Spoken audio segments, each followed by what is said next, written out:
समुद्र का मंथन प्रारंभ हुआ और समुद्र का मंथन प्रारंभ होता है तो सबसे पहले निकलता है क्या?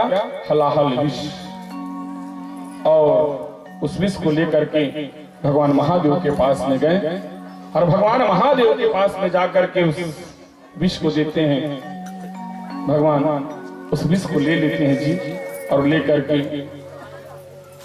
जैसे ही पीने लगते हैं इतना हलाहल विष था। और हलाहल विष को महादेव जब पान करते हैं तो देवता लोग जो हैं डर जाते हैं और डर करके भगवान से प्रार्थना करते हैं कि भगवान रक्षा करना। हलाहल विष को पान करते हैं और अपने कंठ में जो है उस जहर को रोक देते हैं, क्योंकि हृदय में राम है। भगवान का नाम पड़ जाता है क्या? नीलकंठ। बोलो नीलकंठ भगवान की। जैसे ही भगवान जहर पीते हैं और जहर पी करके बैठे हैं कैलाश पर्वत में, देवता लोग आ गए जी। और देवता लोग आकर के भगवान के ऊपर में जल चढ़ा रहे हैं, भगवान के ऊपर में दूध चढ़ा रहे हैं, भगवान के ऊपर में दही चढ़ा रहे हैं, घी चढ़ा रहे हैं, मदरस चढ़ा रहे हैं। भगवान ने जहर का पान किया है। तब से परंपरा चल रही है कि भगवान के ऊपर दूध चढ़ाना है, जल चढ़ाना है, दही चढ़ाना है। जहर का पान किए थे। देवता लोगों ने चंद्रमा को कहा, चंद्रमा जा महादेव के सर पर विराजमान हो जा, ताकि भगवान को शीतलता मिलता रहे, भगवान को शीतलता जो है प्राप्त होता रहे। इसलिए दूज का चंदा जो है भगवान के मस्तक पर विराजमान है, सुशोभित है। गंगा जो है अपने धार को जो है बरसाती है और बरसा करके महादेव के उस जहर के ताप को जो है शांत करते हैं।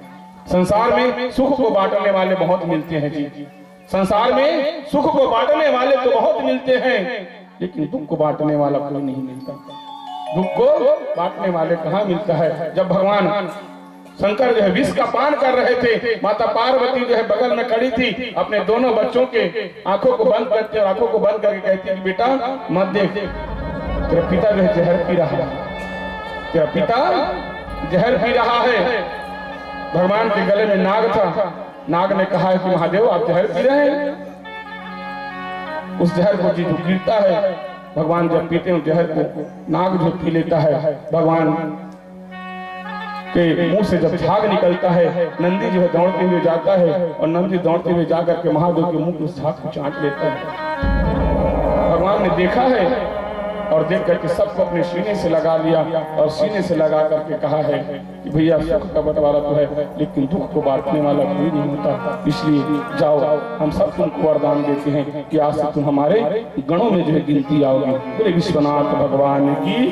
धूप की मेहरबानी आप हो, चांद सूरज रवानी आप हो, जो पत्थर का कलेजा चीर दे, दरिया दिल की रवानी आप हो, दरिया दिल की रवानी आप हो। सब महादेव के चरणों में प्रणाम करते हैं और महादेव के चरणों में प्रणाम करके भगवान महादेव कैलाश पर्वत में विराजमान हो गए। जहर को पान करके दुनिया को जो संदेश देते हैं, जो परिवार का मुखिया होता है, बड़ा होता है, उसको क्या करना पड़ता है?